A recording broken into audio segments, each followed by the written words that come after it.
আসসালামু আসসালামু আলাইকুম। আলাইকুম। ওয়ালাইকুম আসসালাম। সবাই কেমন আছো? মিস ভালো, আপনি কেমন আছেন? আমিও ভালো আছি। মিস আসসালামু আলাইকুম। ওয়ালাইকুম আসসালাম। আসসালামু আলাইকুম। ওয়ালাইকুম আসসালাম।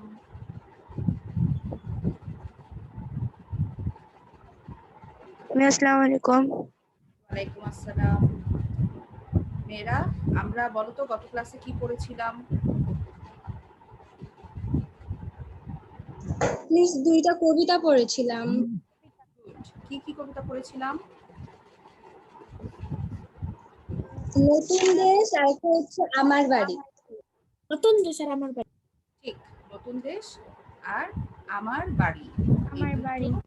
আমরা পড়েছিলাম। বাসায় সবাই পড়েছিলাম ক্লাসের পর দুই একবার কবিতাগুলো পড়েছি। জি মিস।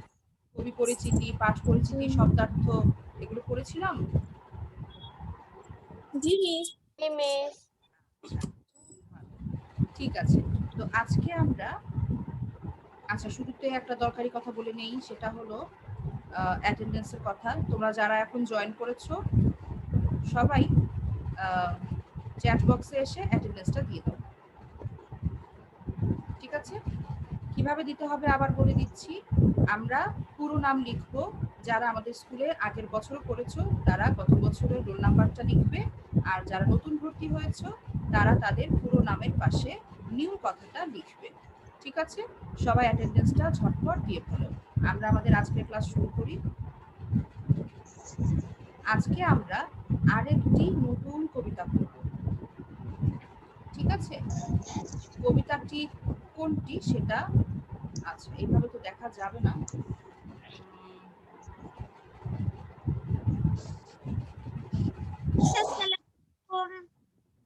ওয়ালাইকুম আসসালাম। দেখো তো বাবা, এখন কি দেখা যাচ্ছে স্ক্রিনে? জি মিস, দেখা যায়।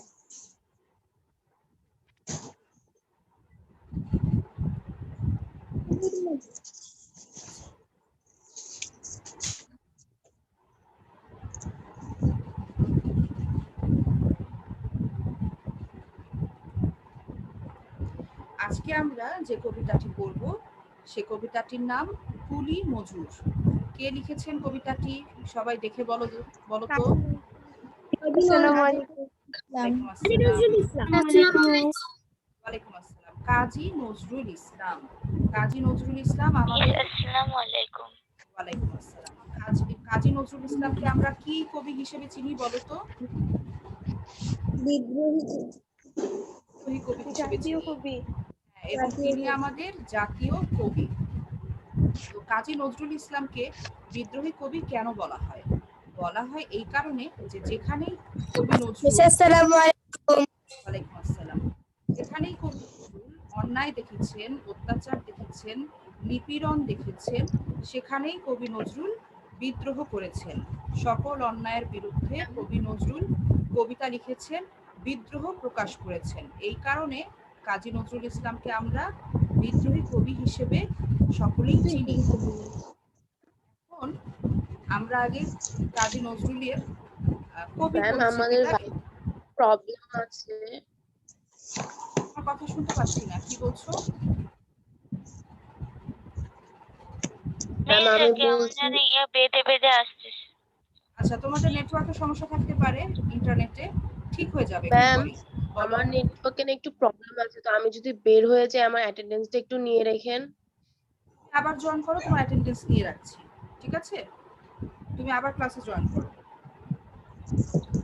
সবাই দেখতে পাচ্ছ স্ক্রিনে? জি মিস। আচ্ছা দেখো, আমরা কবি পরিচিতিটা করব। কবি পরিচিতিতে দেখো কি বলা হচ্ছে। অন্যায়, শোষণ ও নির্যাতনের বিরুদ্ধে বিদ্রোহ, বিপ্লব ও দেশপ্রেমের উদ্দীপনাময় কবিতা লিখে বাংলার জনমনে যিনি বিদ্রোহী কবি হিসেবে নন্দিত আসন পেয়েছেন তিনি কবি কাজী নজরুল ইসলাম। বহু বিচিত্র ও বিস্ময়কর তার জীবন। ছেলেবেলায় লেটোর দলে গান করেছেন, রুটির দোকানের কারিগর হয়েছেন, হাবিলদার পদে ব্রিটিশ ভারতের সেনাবাহিনীতে কর্মরত ছিলেন। ব্রিটিশ রাজের বিরুদ্ধে লেখালেখির কারণে রাজদ্রোহের অপরাধে একাধিকবার সেটা কত কারাবরণ পৃষ্ঠা? করেছেন। ওয়ালাইকুম আসসালাম। পৃষ্ঠা নাম্বার তোমার বইতে দেখো সূচিপত্রে 69 পৃষ্ঠা।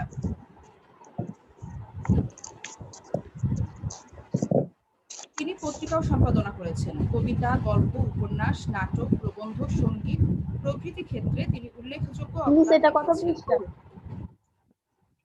69 পৃষ্ঠা। তিনি যে শুধু বড়দের জন্য লিখেছেন তা নয়, ছোটদের জন্য লেখা তার কাব্যগ্রন্থ হচ্ছে ঝিঙে ফুল। সবাই এই বইয়ের নামগুলোতে দাগ দিবে। ঝিঙে ফুল, সঞ্চয়ন, পিলে পটকা, ঘুম জাগানো পাখি, ঘুমহারানি মাসি পিসি এবং নাটক পুতুলের বিয়ে। এই নামগুলো তোমাদের জন্য খুব গুরুত্বপূর্ণ। তিনি যে শুধু এটা পড়েছি। নজরুলের কবিতা ও গান বাংলাদেশের মুক্তিযুদ্ধে প্রেরণা হিসেবে কাজ করেছে। তার রচিত সন্ধ্যা গ্রন্থের অন্তর্গত চল চল চল গানটি আমাদের রণসঙ্গীত। সবাই দাগ দাও। চল চল চল গানটি আমাদের রণসঙ্গীত এবং এটি কোথায় রয়েছে? সন্ধ্যা গ্রন্থে রয়েছে। কবি নজরুলের সন্ধ্যা গ্রন্থ থেকে নেওয়া হয়েছে। এই চল চল চল গানটি আমাদের রণসঙ্গীত। তিনি বাংলাদেশের জাতীয় কবি। দাগ দাও। নজরুলের জন্ম 1899 খ্রিস্টাব্দে 24শে মে, বাংলায় 1306 বঙ্গাব্দের 11 জ্যৈষ্ঠ, বর্ধমান জেলার আসানসোল মহকুমার চুরুলিয়া গ্রামে। সবাই দাগ দিয়ে রাখো। তিনি 1976 খ্রিস্টাব্দের 29শে আগস্ট, বাংলা 1383 বঙ্গাব্দের 12ই ভাদ্র ঢাকায় মৃত্যুবরণ করেন। নজরুল জন্মগ্রহণ করেছিলেন আসানসোল জেলার বর্ধমান জেলার আসানসোল মহকুমার চুরুলিয়া গ্রামে, আর মৃত্যুবরণ করেছেন ঢাকায়। এবং তারিখটা, সালটা অবশ্যই তোমরা দাগ দিয়ে রাখবে, ভালোভাবে পড়তে হবে। আমরা এখন কবিতায় চলে যাব। সরাসরি কবিতা আলোচনা করব। যারা ক্লাসে পরে জয়েন করেছো তারা তোমাদের অ্যাটেন্ডেন্সটা চ্যাটিং বক্সে এসে দিয়ে দিবে।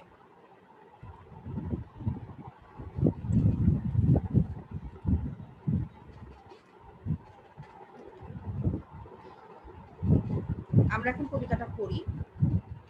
কুলি মজুর, লিখেছেন কবি কাজী নজরুল ইসলাম। দেখিনু সেদিন রেলে, কুলি বলে এক বাবু সাপ তারে ঠেলে দিলে নিচে ফেলে, চোখ ফেটে এলো জল, এমনি করে কি জগৎ জুড়িয়া মার খাবে দুর্বল। আমরা দেখছি এখানে প্রথম 4টি চরণ আমরা পড়লাম। আমরা দেখছি যে কবিতাটা এমন একটা প্রেক্ষাপটের কথা বর্ণনা করছে যেটা হচ্ছে একটা রেল স্টেশন। ছবিতে দেখো, আমরা ছবিটা একটু দেখি বইতে। এই যে দেখো একটা রেল লাইনের উপর রেল দাঁড়িয়ে আছে, এখানে অনেক যাত্রী আছে, কিছু মানুষ আছে যাদের মাথায় বোঝা তারা বহন করছে, এরকম একটা দৃশ্য। তো নজরুল একটা রেল স্টেশনের বর্ণনা করছেন যে তিনি দেখিনু মানে দেখলাম, দেখিনু সেদিন রেলে মানে রেল স্টেশনে তিনি দেখলেন কুলি বলে এক বাবু সাপ। কুলি হচ্ছে এই যে যারা মাথায় করে বোঝা বহন করে, এই যে আমরা ছবিতেও দেখতে পাচ্ছি। যখন আমরা রেল স্টেশনে যাই, আমাদের সাথে এক জায়গা থেকে আরেক জায়গায় ভ্রমণ করি, তখন মানুষের সাথে কি থাকে, অনেক বড় বড় সুটকেস থাকে, অনেক বড় বড় মস্ত বোঝা থাকে। সেগুলো এই যে ওখানে কিছু মানুষ থাকেন যারা মাথায় করে বা হাতে করে ওটা বহন করে আমাদেরকে সাহায্য করেন। তারা হচ্ছেন কুলি, যারা এসব ভারী ভারী বোঝা বহন করেন। তো কুলি বলে এক বাবু সাপ মানে একটু টাকা পয়সা আছে, একটু ধনী মানুষ, তাকে বাবু সাপ বলা হয়েছে। সাহেবকে সাপ বলেছে। এক বাবু সাপ তারে ঠেলে দিলে নিচে ফেলে, মানে যে একজন কুলি ছিল সেই কুলিকে, যেহেতু সে কুলি তাই তাকে ঠেলে নিচে ফেলে দিল এক বাবু সাপ। চোখ ফেটে এলো জল। এই দৃশ্য দেখে কবির কি হলো? প্রচন্ড কান্না পেল, চোখ ফেটে এলো জল। এমনি করে কি জগৎ জুড়িয়া মার খাবে দুর্বল। কবি প্রশ্ন করছেন যে এই যে দুর্বল মানে যে শরীরে শক্তি নেই, অনেক দুর্বল সে নয়, যার টাকা পয়সা কম তাকে এখানে দুর্বল বলা হচ্ছে। তো এই যে ঘটনাটি আমরা দেখলাম যে এক বাবু সাপ কুলিকে নিচে ঠেলে ফেলে দিল, তার কোনো অপরাধ নেই। কি কারণ? শুধু কুলি, সে একজন কুলি তাই তাকে নিচে ঠেলে ফেলে দিল। এটা একটা অমানবিক ব্যাপার না? তোমাদের কাছে অমানবিক মনে হচ্ছে না বলো তো? জি মিস। আচ্ছা, তো এই দৃশ্য দেখে কবির চোখে জল চলে এলো এবং তিনি প্রশ্ন করছেন যে এই দৃশ্যটা এটা কি শুধু এই রেল স্টেশনের জন্য? তা নয়, পুরো পৃথিবী জুড়েই যারা অর্থনৈতিকভাবে একটু আহ, কম স্বাবলম্বী বা যাদের অর্থ উপার্জন কম, তাদেরকে দুর্বল বলে কবি বলছেন যে জগৎ জুড়ে কি সব দুর্বলরাই এইভাবে মার খাবে, এইসব অন্যায় অত্যাচার সহ্য করবে? তারপর কবি বলছেন যে দধিচিদের হাড় দিয়ে ওই বাষ্প শকট চলে, বাবু সাহেব এসে চড়িল তাহাতে, কুলিরা পড়িল তলে। দধিচিকে আসসালামু আলাইকুম মিস। দধিচিকে সেটা একটু বলি। এই একটা কাহিনীতে আছে যে একজন মুনি, মুনি মানে ঋষি, তো একজন ঋষি বা মুনি, তার নাম ছিল দধিচি। তো দধিচিকে একটা অনেক বড় ত্যাগ স্বীকার করতে হয়েছিল, তার নিজের জীবন বিসর্জন দিতে হয়েছিল মানুষের কল্যাণের জন্য। অসুরদের বধ করার জন্য একটি অস্ত্রের প্রয়োজন ছিল, এটা হচ্ছে একটা কাহিনী গল্প। তো অসুরদের বধ করার জন্য একটা অস্ত্রের দরকার ছিল, ওরা খুব অত্যাচার করছিল অসুররা, তো ওদেরকে বধ করার জন্য বা হত্যা করার জন্য একটা অস্ত্র দরকার ছিল, এবং সেই অস্ত্রটা তৈরি হবে দধিচি নামের যে মুনি ছিলেন তার হাড় দিয়ে।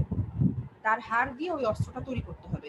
তো এ কারণে দধিচি স্বেচ্ছায় তার জীবন বিসর্জন দেন এবং তার হাড় দিয়ে তৈরি হয় অস্ত্র, এবং সেই অস্ত্র দিয়ে অসুরদেরকে বিনাশ করা হয়। এটা হচ্ছে একটা কাহিনী। তো এইখানে শ্রমজীবী মানুষ যারা, এই যে যারা কুলি, যারা মজুর, যারা শ্রমিক, এই মানুষদেরকে এই দধিচির সাথে কবি তুলনা করেছেন। তুলনা করে বলছেন যে দধিচিদের হাড় দিয়ে ওই বাষ্প শকট চলে। বাষ্প শকট মানে রেলগাড়িকে বোঝানো হয়েছে। শকট মানে গাড়ি, আর বাষ্প শকট মানে বাষ্প দিয়ে চলে যে গাড়িটা। এখানে বোঝানো হয়েছে কি বলতো? বাষ্প শকট কি বোঝানো হয়েছে?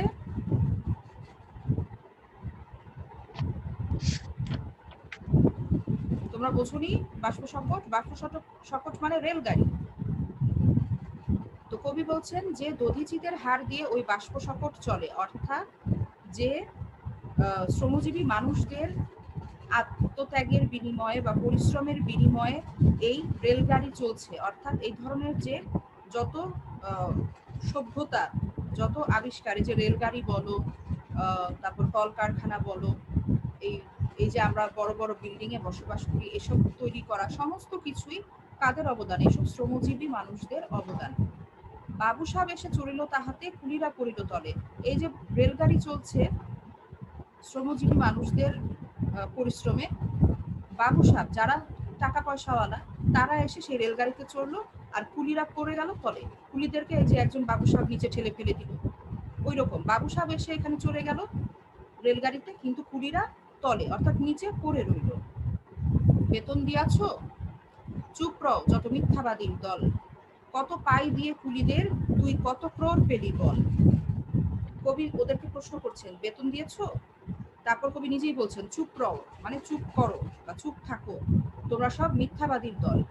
কত পাই দিয়ে, পাই অর্থ হচ্ছে পয়সার ক্ষুদ্রতম অংশ, সেটা হচ্ছে পাই। মানে 1 পয়সা, 100 পয়সা তো 1 টাকা, সেই 1 পয়সারও ক্ষুদ্র একটা ভগ্নাংশ। মুদ্রার ক্ষুদ্র একক।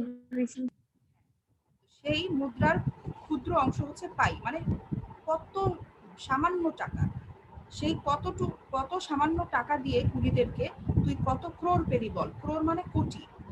অর্থাৎ এই যে যারা শ্রম দিচ্ছেন, আমরা তো মনে করতে পারি হ্যাঁ এই যে যারা বড় বড় বিল্ডিং ইমারত তৈরি করেছেন তাদেরকে তো আমরা টাকা দিয়েছি, এই যে যারা মোট বা বোঝা বহন করছেন মাথায়, কুলি যারা, মজুর যারা, এদেরকে তো আমরা বিনিময়ে টাকা দিচ্ছি। তো সমস্যা কোথায়? সমস্যাটা এইখানে যে কুলিদেরকে বা এই যে শ্রমজীবী মানুষদের যতটা প্রাপ্য ততটা না দিয়ে আমরা কি দিচ্ছি? খুবই ক্ষুদ্র অংশ দিচ্ছি। সেটাই কবি বলেছেন পাই, যে কত পাই দিয়ে কুলিদেরকে অল্প টাকা দিয়ে আমরা কত কোটি কোটি টাকা নিজেদের অংশে নিয়ে নিচ্ছি, লাভ করে নিচ্ছি। সেটাই এখানে কবি বলছে যে তোমরা সবাই মিথ্যাবাদী, বেতন দেওয়ার নাম করে তোমরা অল্প কিছু টাকা ওদেরকে দাও আর নিজেরা কোটি কোটি টাকা রোজগার করে ফেলো। রাজপথে তব চলিছে মোটর, সাগরে জাহাজ চলে, রেলপথের চলে বাষ্প শকট, দেশ ছেয়ে গেল কলে। রাজপথে কি চলছে? মোটর, মানে মোটর গাড়ি, যেটাকে আমরা কার বলি, মানে গাড়ি। সাগরে জাহাজ চলে, সাগরে কি চলছে? বড় বড় জাহাজ চলছে। রেলপথে চলে বাষ্প শকট। বাষ্প শকট অর্থ কি বলেছিলাম একটু আগে? রেলগাড়ি। হ্যাঁ, রেলগাড়ি। তো রেলপথে চলছে, গুড, রেলপথে চলছে রেলগাড়ি, দেশ ছেয়ে গেল কলে, দেশ ভর্তি হয়ে গেছে কলে, মানে পানির কল, যে কল খুললে আমরা পানি পাই, হাত মুখ ধুই, সেটা না। এই কল মানে হচ্ছে কলকারখানা, ঠিক আছে, কলকারখানা। তো দেখো, কবি বলছেন যে রাজপথে মোটর গাড়ি চলছে, সাগরে জাহাজ চলছে, রেলপথে রেলগাড়ি চলছে, সারা দেশ ভর্তি হয়ে গেছে কলকারখানা দিয়ে। বলতো এসব কাহাদের দান? কবি বলছেন এই যে এগুলো চলছে রাস্তায়, সাগরে, সমস্ত জায়গায় দেশ ভর্তি কলকারখানা, এগুলো কাদের দান? এগুলো কারা চালাচ্ছে? এই যে যারা বাবু সাহেব, তারা চালাচ্ছে? তারা তো চালাচ্ছে না। তারা কি ওরকম পরিশ্রম করছে মাথার ঘাম পায়ে ফেলে? না, এগুলো শ্রমিকরা চালাচ্ছে। মোটর কার শ্রমিকরা চালাচ্ছেন, তারপরে সাগরে শ্রমিক আছে, জাহাজে, রেলপথে যে রেলগাড়ি চলছে সেখানেও শ্রমিকরা কাজ করছেন। দেশে যে যত কলকারখানা আছে সেখানেও কি আমরা শ্রমিকদের দেখি না কলকারখানায় কাজ করছে? বাবু সাহেবরা কিন্তু এখানে কাজ করে না, শ্রমিকদের মতো কিন্তু শ্রম তারা দিচ্ছে না। এই জন্য বলছেন, বলতো এসব কাহাদের দান? এই জিনিসগুলো কাদের অবদানে চলছে? তোমার অট্টালিকা কার খুনে রাঙা? খুন মানে হচ্ছে রক্ত। তো অট্টালিকা মানে কি? বড় বড় ইমারত, বা এই যে আমরা বিল্ডিং, যে বিল্ডিং এ বসবাস করি, বিল্ডিং বললে তোমাদের জন্য বুঝতে সহজ হয়, তো সেটা অট্টালিকা কার খুনে রাঙা। এই যে বড় বড় অট্টালিকা রয়েছে চারপাশে, সেগুলো কার রক্ত দিয়ে রাঙা, অর্থাৎ কার অবদানে এসব তৈরি হয়েছে, কার শ্রম, কার ঘাম, কার রক্ত এই অট্টালিকার গায়ে লেগে আছে, অর্থাৎ কাদের অবদান রয়েছে এর পেছনে। ঠুলি খুলে দেখো, প্রতি ইটে আছে লেখা। কবি বলছেন ঠুলি খুলে দেখো, তাহলেই তুমি দেখতে পাবে প্রতি ইটের গায়ে গায়ে লেখা আছে যে এখানে কাদের অবদান, কাদের খুন, এখানে রক্ত এখানে লেগে আছে, অর্থাৎ কাদের শ্রম এখানে রয়েছে। ঠুলি অর্থ কি? কেউ কি জানো ঠুলি জিনিসটা কি? আচ্ছা, তোমাদের জানার কথা নয়, তোমরা হয়তো দেখোনি। ঠুলি হচ্ছে, তোমাদের একটু দেখানোর চেষ্টা করি। গরুর মুখে চোখ ঢাকা দেওয়া হয়, চোখে ঢাকনি। এই যে দেখো, এখানে তেল ভাঙানো হচ্ছে। এই যে গরুটি, এই যে গরুটি কিন্তু এই চক্রাকারে ঘোরে এইভাবে। তুমি যদি এইভাবে 5 মিনিট ঘোরো, তোমার মাথা ঘুরবে না? গোল গোল হয়ে যদি ঘোরো, সবারই মাথা ঘুরবে। তো গরু যখন এইভাবে ঘোরে এই তেল ভাঙানোর জন্য, তখন গরুরও মাথা ঘুরে। এই কারণে গরুর চোখে দেখো ঢাকনা দেওয়া, দেখেছো? দুটো চোখের উপর ঢেকে দেওয়া রয়েছে এরকম করে।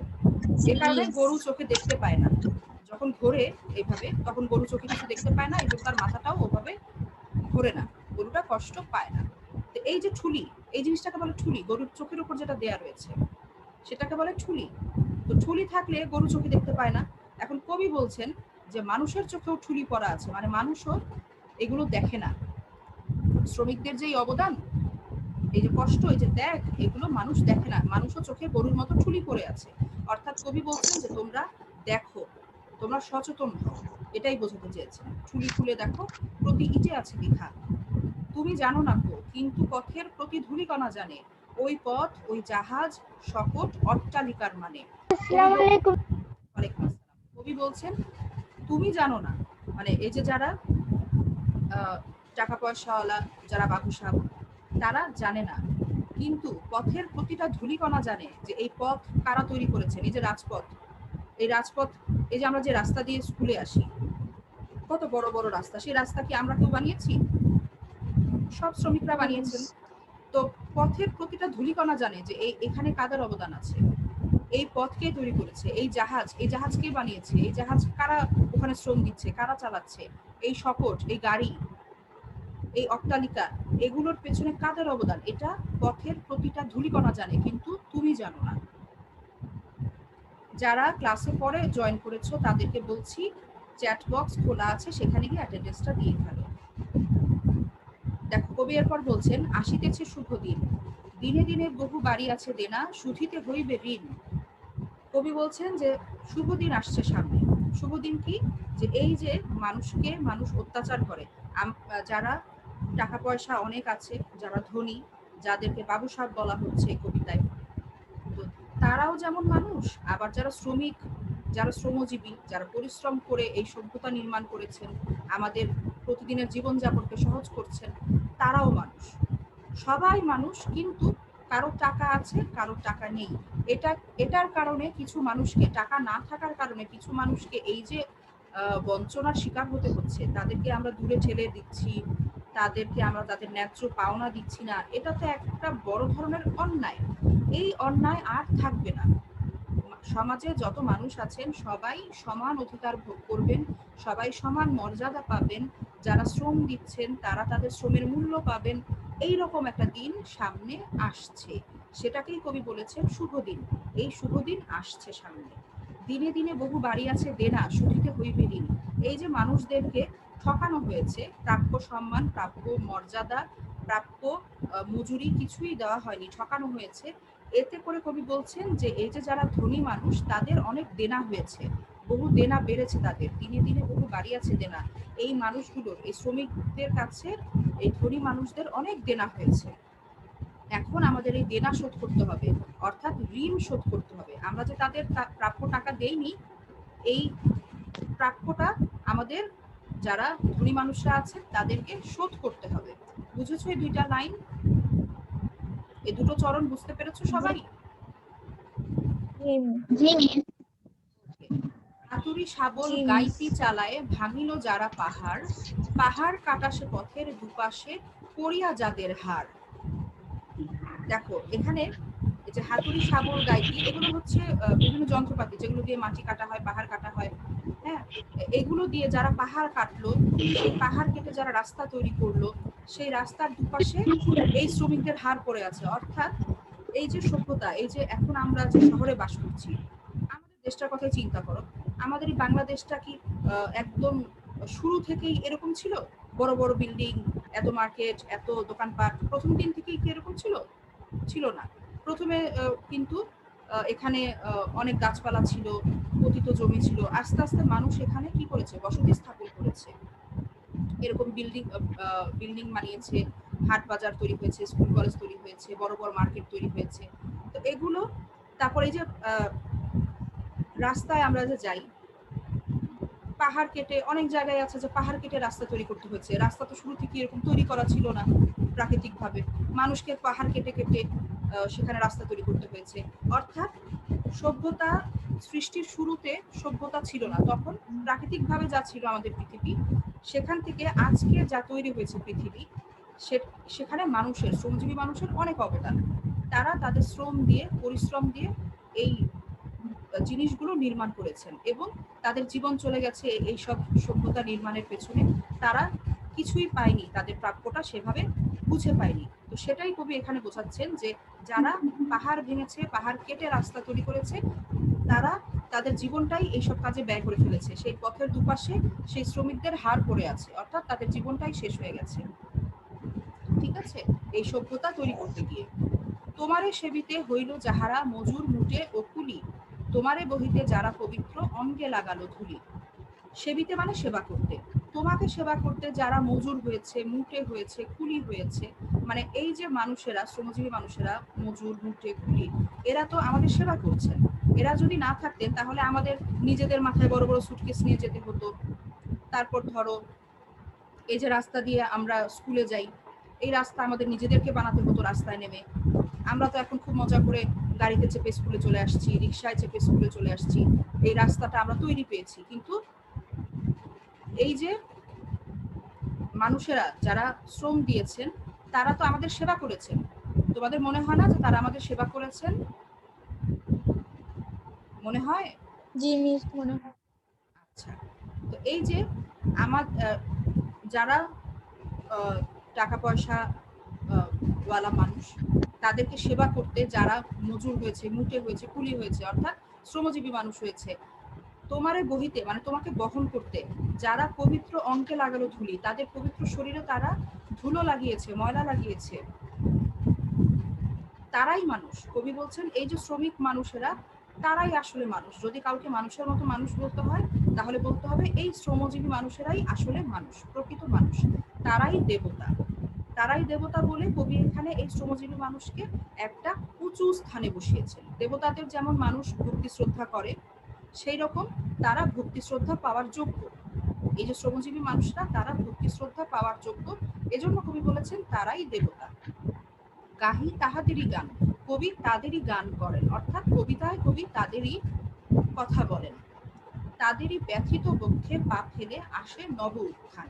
এই যে মানুষেরা শ্রমজীবী মানুষ, তাদের মনে তো অনেক দুঃখ কষ্ট, তারা শারীরিকভাবে পরিশ্রম করেন এবং তারা অবহেলার শিকার হন। তারা সম্মান পান না, সমাজে মর্যাদা পান না, প্রাপ্য টাকাও অনেক সময় পান না। তো তাদের বুকে অনেক কষ্ট, অনেক ব্যথা। তাদেরই ব্যথিত বক্ষে পা ফেলে আসে নব উত্থান।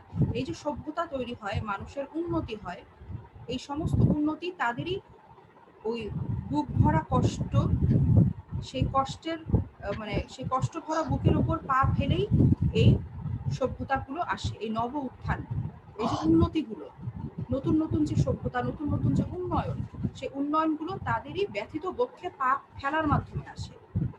তাদের অর্থাৎ তাদের পরিশ্রমে আসে, তাদের কষ্টের মাধ্যমে আসে নতুন নতুন উন্নয়ন, নতুন নতুন সৃষ্টি, নতুন সভ্যতা, সবকিছু। ঠিক আছে, এই কবিতাটা সংক্ষেপিত, অর্থাৎ কবি নজরুল আরো বড় লিখেছিলেন কবিতাটা। আমাদের পড়ার জন্য এইটুকুকে নির্বাচন করা হয়েছে। তো কবিতাটা যে আমরা পড়লাম, তোমাদের কেমন লাগলো একটু বলো। ম্যাম ভালো, মিস ভালো ভালো ভালো লাগিছে মিস, খুব ভালো। আচ্ছা, তো এখান থেকে আমরা যেটা শিখবো তা হলো যে যারা শ্রমজীবী মানুষ, যারা আমাদের সেবা করেন, আমরা যেন তাদেরকে মানুষ হিসেবে সম্মান করি, কারণ তারাও মানুষ, আমরাও মানুষ, সবাই মানুষ। তো তাদেরকে যেন আমরা সম্মান করতে শিখি। তাদের যে প্রাপ্য মজুরি, সেই মজুরি যেন তাদেরকে দেই, তাদেরকে যেন কষ্ট দিয়ে কথা না বলি। এই যে কুলি বলে এক বাবু সাহেব তারে ঠেলে দিলে নিচে ফেলে, এরকম কাউকে যেন আমরা অসম্মান করে নিচে ঠেলে ফেলে না দিই। এটাই হচ্ছে এই কবিতার শিক্ষা। কবিতাটা যে আমরা আলোচনা করলাম এতক্ষণ, প্রতিটি চরণ ধরে ধরে আলোচনা করেছি। তোমরা কি পুরো আলোচনাটা বুঝতে পেরেছো? জি মিস জি মিস কোথাও বুঝতে অসুবিধা আছে? একটু দেখো কবিতাটা, কোথাও কি বুঝতে অসুবিধা নো হচ্ছে? মিস আমাকে বলো। না মিস, না নেই। নো মিস ভালো, তাহলে বুঝলাম যে আমরা কবিতাটা সকলেই খুব ভালোভাবে বুঝতে পেরেছি। এখন আমরা একটু দেখি, পাঠ পরিচিতিটা পড়ি। আগে পাঠের উদ্দেশ্য দেখো, আমি যা বললাম সেটাই লেখা। বিভিন্ন পেশার শ্রমজীবী মানুষের প্রতি শ্রদ্ধাবোধ জাগ্রত করা, এটাই হচ্ছে আমাদের এই কবিতা পাঠের উদ্দেশ্য। পাঠ পরিচিতি। কবিতাটি কবি কাজী নজরুল ইসলামের সাম্যবাদী কাব্যগ্রন্থের অন্তর্গত। সবাই ডাক দাও, কোন কবিতার অন্তর্গত? সবাই একটু বলো, কোন কবিতার অন্তর্গত? সাম্যবাদী কবিতা, সাম্যবাদী কবিতা সাম্যবাদী কাব্যগ্রন্থের সাম্যবাদী কাব্যগ্রন্থের অন্তর্গত। কাব্যগ্রন্থ মানে কবিতার বই, ঠিক আছে? সাম্যবাদী কবিতার বইতে এই কুলি মজুর কবিতাটা রয়েছে। কুলি মজুর কবিতায় কবি মানব সভ্যতার যথার্থ রূপকার শ্রমজীবী মানুষের অধিকারের পক্ষে কলম ধরেছেন, অর্থাৎ শ্রমজীবী মানুষের অধিকারের পক্ষে তিনি কবিতাটা রচনা করেছেন। যুগ যুগ ধরে কুলি মজুরের মতো লক্ষ কোটি শ্রমজীবী মানুষের হাতে গড়ে উঠেছে মানব সভ্যতা। এদেরই অক্লান্ত শ্রমে ও ঘামে মোটর, জাহাজ, রেলগাড়ি চলছে। গড়ে উঠেছে দালান কোঠা, কলকারখানা। এদের শোষণ করেই ধনিক শ্রেণী হয়েছে বিত্ত সম্পদের মালিক। ধনিক শ্রেণী মানে যারা ধনী, সেই মানুষদেরকে বলা হচ্ছে ধনিক শ্রেণী। তারা অনেক বিত্ত সম্পদের মালিক হয়েছে। কিন্তু যুগ যুগ ধরে সমাজে এই কুলি মজুররাই সবচেয়ে বঞ্চিত ও উপেক্ষিত। এই কুলি মজুরদের অবদানেই, তাদের শ্রমে ও ঘামে, তাদের পরিশ্রমের ফলেই মানব সভ্যতা গড়ে উঠেছে। এদেরকে শোষণ করে ধনী একটা শ্রেণী ওরা অনেক বিত্ত সম্পদের মালিক হয়েছে, কিন্তু এই কুলি মজুররাই সবচেয়ে বঞ্চিত হয়েছে এবং উপেক্ষিত হয়েছে। এক শ্রেণীর হৃদয়হীন স্বার্থান্ধ মানুষ এদের শ্রমের বিনিময়ে পাওয়া বিত্ত সম্পদের সবটুকুই ভোগ করছে, অথচ এদের তারা মানুষ হিসেবে গণ্য করতেও নারাজ। এক শ্রেণীর স্বার্থান্ধ মানুষ মানে স্বার্থের কারণে অন্ধ মানুষ এদের শ্রমের বিনিময়ে, এই শ্রমজীবী মানুষদের শ্রমের বিনিময়ে পেয়েছে বিত্ত সম্পদ, সেই বিত্ত সম্পদের সবটুকুই তারা ভোগ করে, অথচ যাদের শ্রমের বিনিময়ে এই সম্পদ হয়েছে তাদেরকেই এরা মানুষ হিসেবে গণ্য করতে চায় না। নারাজ মানে চায় না, না রাজি, রাজি নয়, চায় না। ঠিক আছে, এই হলো আমাদের পাঠ পরিচিতি। এখন আমরা একটু শব্দার্থ টিকা পড়ি। দেখো, দধিচি ভারতীয় পুরাণে উল্লিখিত একজন ত্যাগী মুনি। এই কবিতায় শ্রমজীবী কুলি মজুরদের দধিচি মুনির সঙ্গে তুলনা করা হয়েছে। যে শ্রমজীবী মানুষেরা সভ্যতার বিস্তারে শ্রম দিয়ে সাহায্য করেছেন তারাই আজ অবহেলিত। তাদের শ্রমের উপর ভর করে যারা ধনী হয়েছেন তারাই সকল সুবিধা ভোগী। কবি দুঃখ করে ত্যাগী দধিচির সঙ্গে ত্যাগী কুলি মজুরের তুলনা করেছেন। এইখানে আরো শব্দার্থ আছে, আমি একটা করে শব্দ বলবো, তোমরা কেউ একজন অর্থটা পড়বে। বাষ্প সকট, অর্থটা পড়ো একজন, বলো। সকট মানে গাড়ি, বাষ্প সকট হচ্ছে বাষ্প দ্বারা চালিত মানে গাড়ি, এখানে রেলগাড়ি আগে চালিত গাড়ি। আচ্ছা, ঠিক আছে, গুড। এরপরে একজন বলবে পাই। পাই অর্থটা বলো, আমি বলি বলো বলো। আগের দিনের মুদ্রার ক্ষুদ্র একক। এই কবিতায় পাই বলতে কুলি মজুরদের মজুরির স্বল্পতা বোঝানো হয়েছে। গুড। এবারে তাহমিনা দুটো পড়েছে, এরপরে অন্য একজন বলো। ক্রোর, ক্রোর অর্থ কি?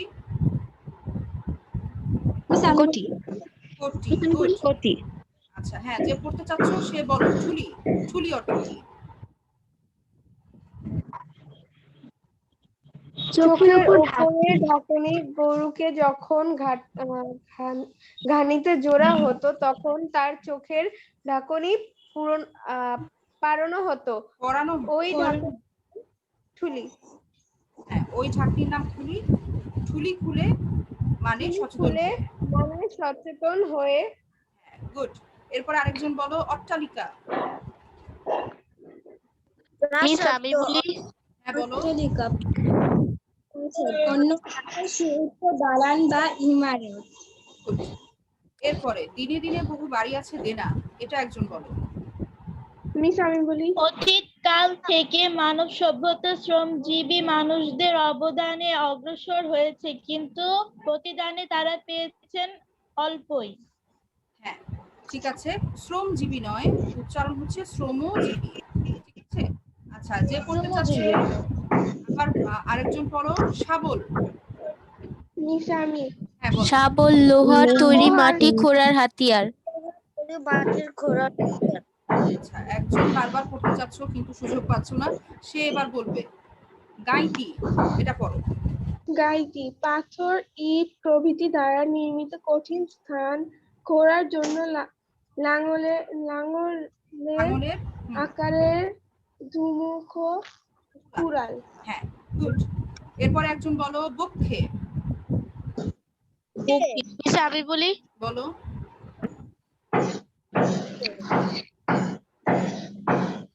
বক্ষে মানে বুকে। গুড। নব উত্থান। কোনো ভালো কাজের জন্য নতুন করে উদ্যোগী হওয়া। তো এই আমরা পড়লাম শব্দার্থ টিকা, এগুলো আমরা বাসায় আবার ভালোভাবে পড়বো, কবিতাটা ভালোভাবে পড়বো, অনুশীলনীতে যে সৃজনশীল প্রশ্ন আছে সেটা বাসায় অনুশীলন করব। ঠিক আছে, তোমাদের পড়া দিচ্ছি। এখন পড়া হচ্ছে কবিতাটা ভালো করে পড়বে, 10 বার পড়বে, মুখস্থ করতে বলছি না, কিন্তু মনোযোগ দিয়ে 10 বার কবিতাটা পড়বে। যতবার পড়বে তত বেশি তুমি কবিতাটা উপলব্ধি করতে পারবে। ঠিক আছে, আর শব্দার্থ টিকা পড়তে হবে, শিখতে হবে, আরো শিখতে হবে কবি পরিচিতি, পাঠ পরিচিতি থেকে গুরুত্বপূর্ণ তথ্যগুলো যেগুলো ক্লাসে আমি দাগ দিতে বললাম। আমরা SW কি করব? এইচডব্লিউ হিসেবে বলছি না, বাসায় পড়ার কথা বলছি। ওকে, তো অনুশীলনীতে যে প্রশ্ন আছে, সৃজনশীল প্রশ্ন হোক, বহু নির্বাচনী প্রশ্ন হোক, সেগুলো বাসায় আমরা সমাধান করব। এবং যখন আমাদের পড়া মোটামুটি শেষ পর্যায়ে আসবে, সিলেবাসের শেষ পর্যায়ে যখন আমরা যাব, তখন আমরা সৃজনশীল প্রশ্ন ক্লাসে অনুশীলন করা শুরু করব ক্লাস ওয়ার্ক হিসেবে। ঠিক আছে, এখন তোমরা যেটা করবে, আমাদের সিলেবাস কবে দেওয়া হবে? সিলেবাস হচ্ছে আমি যতটুকু পড়াবো ততটুকুই সিলেবাস। এই জন্য বলছি যে যখন যেই কবিতা বা গল্প আমি পড়াবো তখন সেই গল্প কবিতা পড়ে শেষ করে ফেলবে। ঠিক আছে, তাহলে আর কোনো টেনশন থাকবে না। তো যেটা বলছিলাম, যখন আমরা মোটামুটি অনেকগুলো গল্প কবিতা পড়ে ফেলবো তখন আমরা প্র্যাকটিস শুরু করব ক্লাসে। তার আগে তোমরা যখন যে কবিতা এবং গল্প পড়ানো হবে ক্লাসে, সেটার অনুশীলনীটা বাসায় নিজে নিজে প্র্যাকটিস করবে, নিজে নিজে চর্চা করবে। ঠিক আছে, তাহলে কি হবে, আমরা যখন ক্লাসে শুরু করব অনুশীলন করা, সৃজনশীল, বহু নির্বাচনী, এগুলো যখন আমরা ক্লাসে করব তখন আমাদের পড়তে অনেক সহজ হবে। আমরা কিন্তু ইতিমধ্যে একটা ক্লাস করেছি সৃজনশীল প্রশ্ন নিয়ে, তাই না? সৃজনশীল বহু নির্বাচনী করেছি না? লখার 21, মরু ভাস্কর, কাবলিওয়ালা, এর উপর করেছি না প্র্যাকটিস ক্লাস? হ্যাঁ, সেরকমই এরকমই আমরা আবার কয়েকটা গল্প কবিতা যখন পড়া শেষ করব তখন আবার আমরা এরকম একটা প্র্যাকটিস ক্লাস ইনশাআল্লাহ করব। এখন আমাদের ক্লাসের সময় একেবারে শেষ প্রায়, কারোর কোনো প্রশ্ন নেই আশা করি। সবাইকে অ্যাটেন্ডেন্স দিয়েছো? কেউ বাকি থাকলে বলো। কেউ বাকি নেই? আজকের ক্লাসে কারো কোনো প্রশ্ন আছে? মিস আচ্ছা বাড়ির কাজ কি? এতক্ষণ তো বাড়ির কাজটাই বললাম বাবা। মিস এসডব্লিউ কি? আশায় আমি কি হয়েছে? অবনী তাসনিম, রোল নাম্বার বলো। রোল নাম্বার বলো। 52। ঠিক আছে, তো আজকের ক্লাসে বুঝিনি এমন কোনো বিষয় আছে, প্রশ্ন আছে কোনো? ম্যাম বাড়ির কাজ কি? আচ্ছা, প্রশ্ন নেই। ঠিক আছে, আমাদের ক্লাস একদম শেষ, সময় এখনই কেটে যাবে। তার আগেই বিদায় নেই। সকলে ভালো থেকো। ইনশাআল্লাহ আগামী ক্লাসে সবার সাথে দেখা হবে। ঠিক আছে, আল্লাহ হাফেজ। আসসালামু আলাইকুম। আসসালামু আলাইকুম।